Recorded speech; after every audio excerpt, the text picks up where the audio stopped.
Taoiseach, it's quite rare that two medical doctors get to converse in such a magnificent debating chamber as this.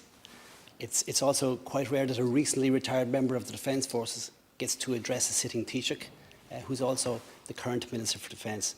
So, I'd like to focus my comments this afternoon on Defence Forces issues and how they impact on the COVID-19 emergency. As always, my comments will be constructive. I've come here to solve problems rather than to cause them. So, Taoiseach, I just have 3 points to make.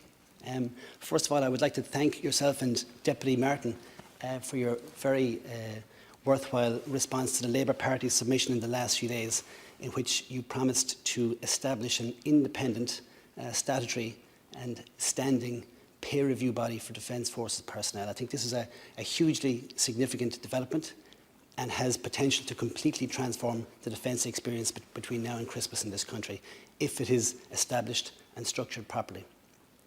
I'd also like to take this opportunity to thank every party and every person in the chamber, and indeed members of the media in the gallery, who have advocated so powerfully and so effectively for the Defence Forces over the last number of years. I think it's probably rare that there's any consensus on any issue in this chamber, but on the issue of Defence Forces pay, it's bordering on virtual unanimity, and everyone deserves thanks in that regard.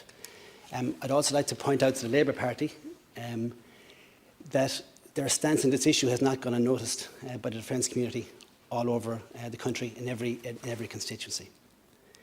The second point I'd like to raise is I see my role here really as being informative in relation to Defence Forces issues. I've read a lot of press releases, I've read a lot of statements in the last couple of months which are more like fairy tales. They bear no resemblance whatsoever to the reality of what's happening on the ground. And just let me give you an example, that we all voted for legislation here on the 26th of March, emergency legislation, and a sizable chunk of that legislation was to do with the Defence Forces and re-enlisting and rehiring former members of the Defence Forces. So 7 weeks later, I think it's reasonable to assume that maybe 40 or 50 or 60 soldiers have been rehired. But the reality is not a single one has been rehired to date. Not a single one. And we're not even close.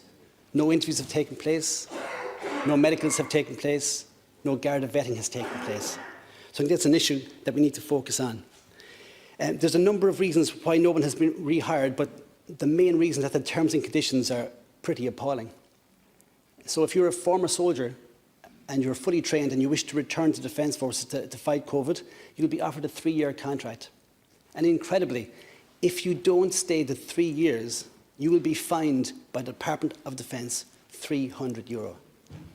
Now, as incredible and all as that sounds, I can guarantee everybody in this chamber that is absolutely true. I've signed off on thousands of these forms over the last 23 years. It harks back to like Van Diemen's Land 200 years ago, where you had to purchase your freedom from your employer or your master, and it really needs to be changed. And Taoiseach, I'm very sorry to have to bring such mundane and such routine and such housekeeping issues to your attention, because this is definitely below your pay grade, but it seems to be the only option. There's no internal mechanism to resolve these issues within the Department of Defence itself. And if you could look into the matter, it would be very much appreciated. Thirdly, and finally, I'd just like to raise the issue in relation to our 300 troops who are currently stranded in Lebanon as a result of the COVID crisis. Now, I fully understand in relation to the UN Secretary-General's letter, and the UN Secretary-General's letter says that we should, as a general rule, keep all our peacekeeping troops in location until at least the 30th of June. And that's all well and good. There are exemptions allowed, and Ireland has submitted an exemption. And I totally accept and understand that.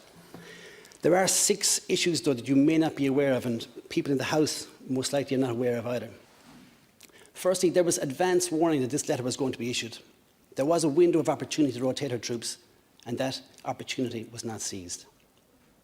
Secondly, it took Ireland 17 days to apply for an exemption, and that's 17 wasted days. We're further back the list, and our troops who should have been home Tuesday might now have to wait another 6 or 8 weeks in theatre in Lebanon.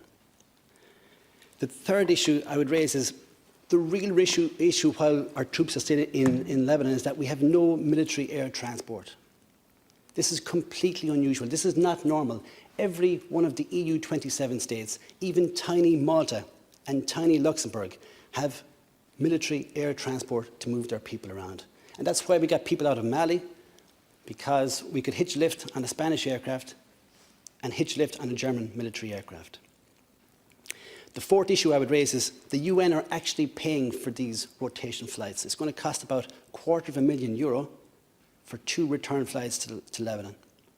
And that gives the UN massive say over when and where the rotations take place. The fifth issue I would raise is there is a myth going around that if we rotate our troops out of Lebanon early, that it will somehow adversely affect our case for a seat in the UN Security Council, and nothing could be further from the truth. Our 2 competitors on that panel are Norway and Canada, who are moving their personnel, peacekeeping personnel, all around the world, even as we speak. So there should be no reason, for instance, why we should think that moving our troops out of Lebanon on time is going to affect any chances of us getting a seat in the Security Council. And the final point I would make is moving our personnel around the world that is an issue for national competence. It's like taxation. It's like public health. If Brussels decided to tell us what our tax rates should be, we would rightly tell them that that's an issue, a sovereign issue for a nation state. And similarly, having our troops in Lebanon, deploying them, redeploying them, or rotating them, that is an issue for this House and this Oireachtas, not an issue for UN headquarters in Manhattan. So they're the 6 points I'd like to raise. My own personal view, and Taoiseach, I'd be grateful for your views on it. Perhaps you might disagree with me, but I think rather than having our troops waiting there for another 6 to 8 weeks, we have sent approximately 50 Aer Lingus flights to China to pick up cargo and PPE. Can we not send 2 Aer Lingus flights to Beirut International Airport, pick up our people and bring them home? My view is 6 months is long enough. These people haven't seen their families since November, some of them, and we should bring our people home. So, just one summary in the end, if that's okay. Yep. Thank you. Please. I have to say it's always a pleasure to converse with somebody who's another doctor as well as another deputy. I was feeling a bit lonely in the last Dáil. There's usually been a few doctors in the house. I think I was the only one in the last Dáil. Dr. Harty, of course. Sorry, yeah, of course he's gone. It was always a pleasure to converse with Dr. Harty as well.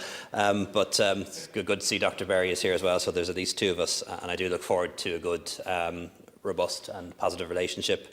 As the Deputy rightly said, that there are about 500 people who've expressed an interest in rejoining the Defence Forces, which is really encouraging. Those 500 certainly won't turn into 500 re-enlistments, but if we could re-enlist 100 or 150 people, particularly those with particular skills, that would be really welcome. We have had some pilots come back, only signed off on that the other day, but we'd like to see people coming back across the Defence Forces and all 3 services as well. And I'm sort of disappointed to hear that a barrier in that might be this issue of terms and conditions, which always seems to plague progress in the Defence Forces. But I won't go into too much detail on that at the moment, but I'll be in touch with Deputy Berry about it. In relation to Lebanon, we have sought an exemption. It isn't solely up to us. It does involve a decision of the Lebanese authorities and also the UN, and we do hope the rotation can happen in June. And certainly I've no objection to using commercial aircraft to bring people home from Beirut to Dublin if that's a solution that works. I haven't heard the myth of it affecting our SECO campaign, so it must be a myth, because if it was a problem, I would have heard it, so I don't know where that's coming from. In relation to military air transport, I think this is a real weakness for us. We are unusual as a country in that we can't actually get to our own troops in Lebanon or in Mali. We do rely on commercial aircraft or the defence forces of other countries. And that works, but it's suboptimal in my view. The Defence Forces have invested a lot in recent years in new ships, in new equipment, in new aircraft, including a Pilatus. The CASs are being replaced at the moment. But I have said to the Chief of Staff that given there are so many planes on the ground at the moment, and perhaps planes are inexpensive at the moment, this might be an opportunity for us to invest in that and purchase aircraft that would allow us to get our own troops back and forth to Lebanon. There's always a sensitivity around the Defence Forces buying jets, as people will know, but this would be for the use of the Defence Forces, not for the use of the government. Yeah. Time up, Carla, but thank you very much. If you Just want to make a brief but remark. just say, Taoiseach, that we are on your side, and we're at your service, and we're at the service of any deputy in this chamber who assumes the role of Taoiseach. Are there problems in the Defence Forces? Yes. Have they adversely affected the Defence Forces' performance in relation to COVID-19 response? Yes. Can they be fixed? Yes. These are man-made problems, and it's within our gift to solve them. And I'm very looking forward to working with this government and the next government in that regard as well. Thank you very much, Cathal. Now, Deputy